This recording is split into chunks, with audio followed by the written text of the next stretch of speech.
No dia 1º de junho de 2016, aconteceu a inauguração do túnel de San Gotardo, o maior túnel ferroviário do mundo. São 57 quilômetros cortando os Alpes suíços. A inauguração foi um evento de grande porte, transmitida por vários canais de televisão de todo o mundo. A cerimônia teve uma apresentação artística, como a das aberturas de Copas do Mundo ou de Olimpíadas. A encenação, intitulada Sacre do Gotardo, foi carregada de elementos do ocultismo, além de trazer mensagens de uma nova ordem mundial. Muitas autoridades e a Nata Econômica Europeia participaram dessa solenidade. Dentre as personalidades presentes estavam o presidente da Suíça, Johann Schneider, a chanceler da Alemanha, Angela Merkel, o presidente da França, François Hollande, e o primeiro-ministro da Itália, Matteo Renzi. A inauguração do túnel teve ainda uma celebração ecumênica e recebeu a bênção sacerdotal de um rabino do judaísmo, de um imã do islamismo, de um padre da Igreja Católica e de uma pastora luterana. Vamos analisar alguns elementos dessa celebração bizarra, que muitos analistas chamaram de inauguração da nova ordem mundial. Na primeira parte, em ambiente fechado, a humanidade é representada por uma marcha de zumbis, pronta para receber ordens. Surge então um anjo na forma de bebê. Aparentemente, este representa Lúcifer. O anjo caído já começa a apresentar semelhanças com Baphomet, que é um dos principais símbolos de Satanás em algumas linhas de culto pagão. Observe, dentre as personalidades presentes, esse sujeito, portando um cetro e vestido com traje de algum tipo de organização ou irmandade.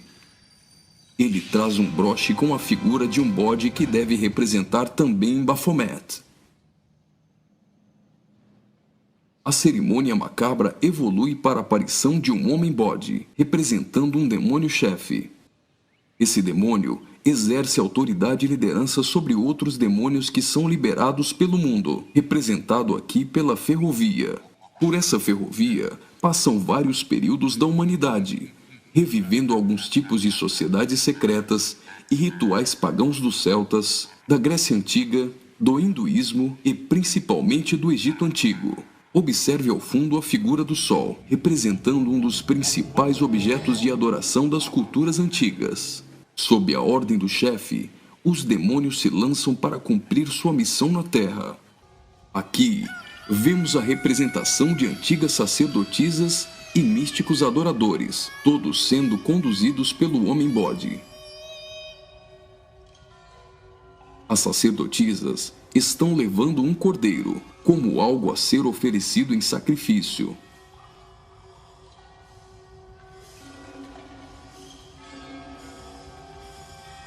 Observe a semelhança dessas sacerdotisas de branco com as adoradoras de Ísis. E nesta exaltação de muitas formas de adoração pagã, não poderia faltar a coroação da Rainha dos Céus.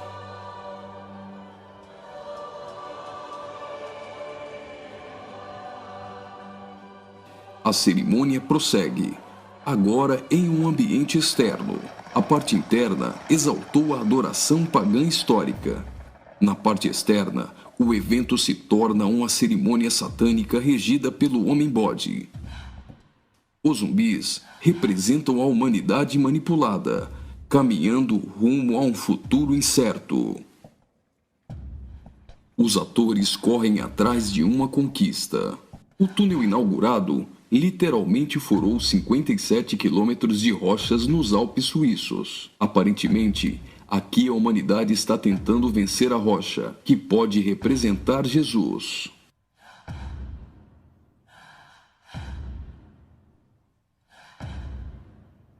Por várias vezes, eles investem desorganizadamente contra a rocha, mas todas as tentativas são frustradas. Até o momento em que eles se unem e conseguem um importante progresso. Lembre-se que o espírito de Nimrod era unir o homem para vencer a Deus, e que este túnel é o símbolo de integração entre os povos. Observe que eles conseguem a abertura de um portal. A representação desse portal lembra o CERN. O CERN é a Organização Europeia para a Pesquisa Nuclear. Está localizado na região de Genebra, na fronteira franco-suíça, a pouco mais de 200 quilômetros do túnel de Saint-Gothard. No CERN encontra-se o LHC, o maior acelerador de partículas atômicas do mundo e maior máquina que o homem já construiu. Ele tem 27 quilômetros de circunferência e está a 100 metros abaixo da superfície.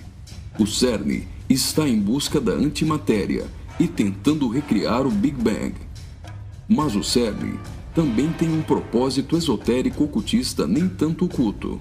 Segundo a própria comunidade científica, o CERN pretende acessar outras dimensões e se conectar com forças desconhecidas. O respeitadíssimo físico Stephen Hawking advertiu que os experimentos do CERN podem representar graves perigos a nosso planeta. No prefácio de seu livro, Stardust, Hawking afirmou que o acelerador de partículas poderia causar uma decadência catastrófica do vácuo, o que levaria o tempo e o espaço a entrarem em um colapso. Isso poderia destruir não somente o planeta Terra, mas também o sistema solar e todo o universo. Você já deve ter ouvido falar da partícula de Deus, ou bóson de Higgs. Até o Papa implorou a comunidade científica a suspender as operações do LHC, advertindo que eles poderiam abrir os portões do inferno. Observe também que a logo do CERN é a junção de 3 números 6, 666.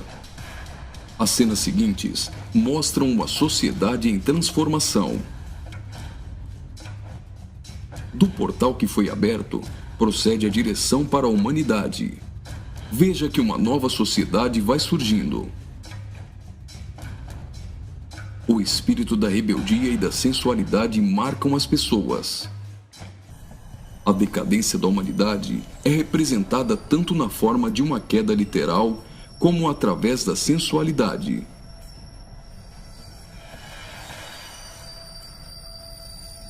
Do portal surge um corpo nu, e logo as pessoas ficam endemoniadas.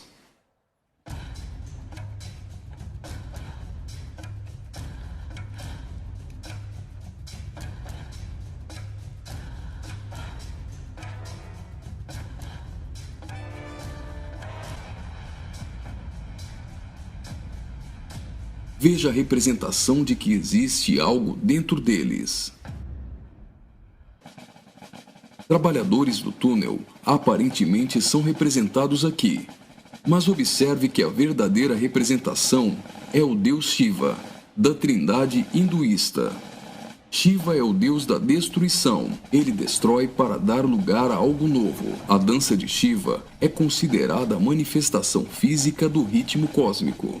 Observe que na entrada do principal laboratório do CERN existe uma imagem de Shiva. A dança destruidora de Shiva é associada à aceleração ou à dança das partículas. A cena seguinte lembra os operários mortos na construção do túnel, mas na verdade representa o sacrifício humano.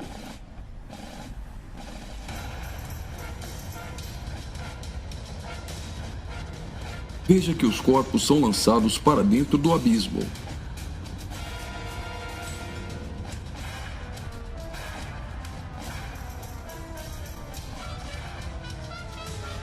Preste atenção. Do fundo do abismo, as mãos vêm receber o sacrifício.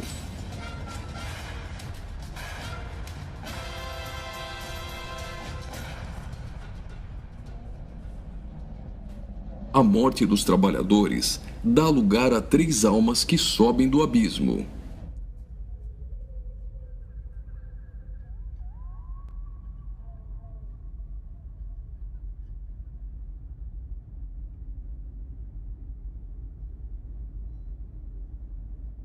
surge então um enorme olho que tudo vê, ou o Olho de Horus, um importante símbolo usado pelos Illuminati.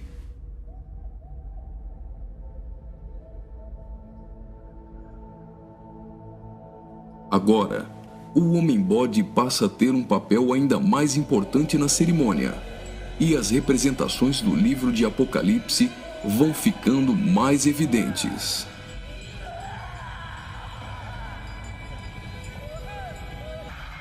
Veja como os demônios se parecem muito com o orixá Omolu. Do portal surge uma figura de um homem, misturada com a de um bode e 3 escaravelhos egípcios. O escaravelho simboliza o deus Khepri, o deus do sol nascente. Homem e bode se fundem, representando a encarnação de Satanás e o surgimento do Anticristo. Ele não será um homem normal.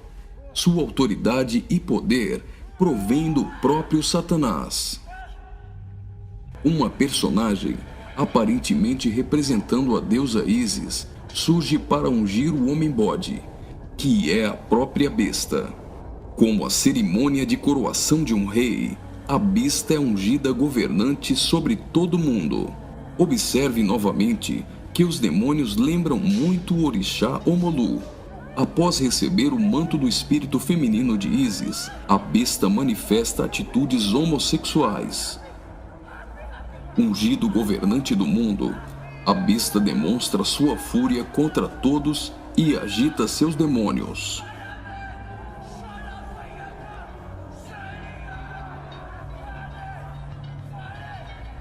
Logo, os demônios sob comando da besta ficam ouriçados.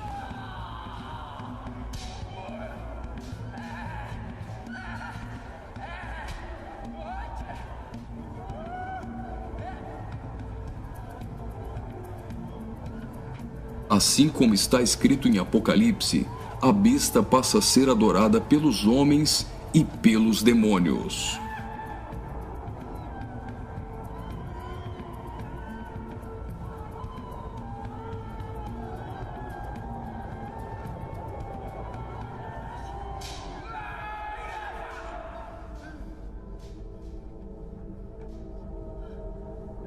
Observe agora o surgimento de 11 personagens, aparentemente representando a Igreja dos 11 Apóstolos. A besta terá autoridade para perseguir a Igreja e para matar os que não lhe adorarem.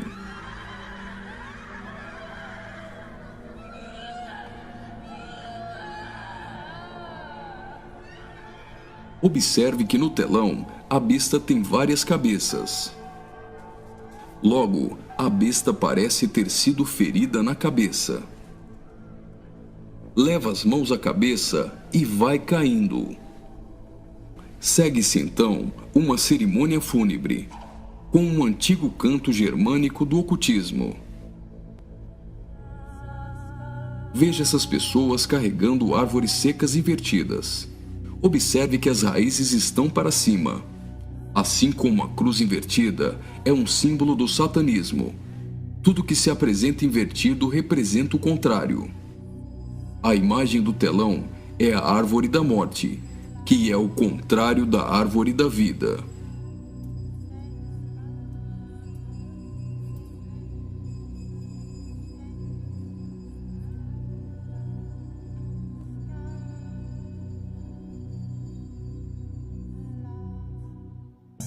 A tecnologia é mostrada como um instrumento para manipular o homem.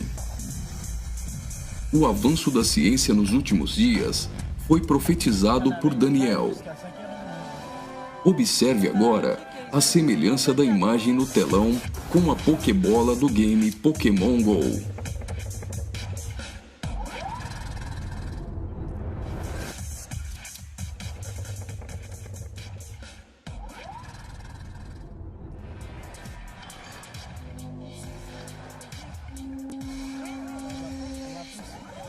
Enquanto na parte inferior da tela aparece uma segunda besta caminhando em direção à primeira, ao fundo surge a figura da grande meretriz.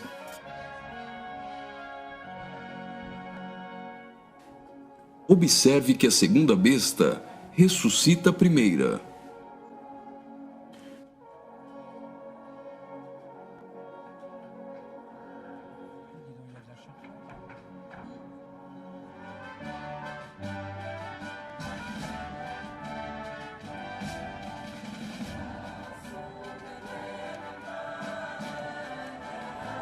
Note que os símbolos maçônicos estão presentes em várias partes da celebração. Aqui, temos o olho de Horus e o compasso com um esquadro. Os três personagens de cabeças grandes aparentemente representam as nações da Terra, os reis da Terra e os mercadores da Terra que foram embriagados e se prostituíram com uma grande meretriz.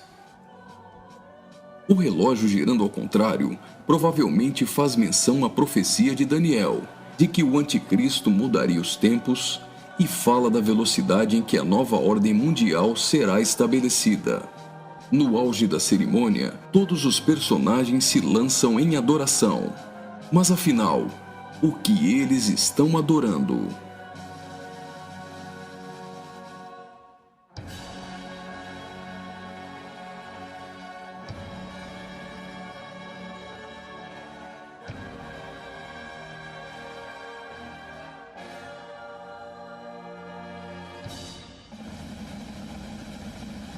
Então, o trem sai do túnel.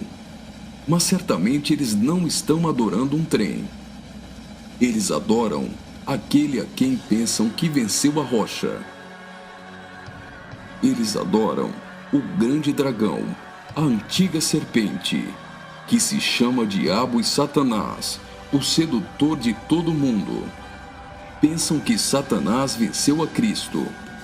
A celebração é como se fosse uma grande vitória, como a consumação de uma enorme conquista.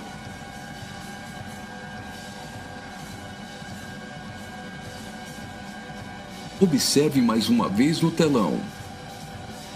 Por algum acaso, trens voam? O que isso significa? O trem se parece com uma serpente e representa a Satanás, que sempre quis subir aos altos céus e ser exaltado. É justamente isso que eles estão profetizando nesse ato profético.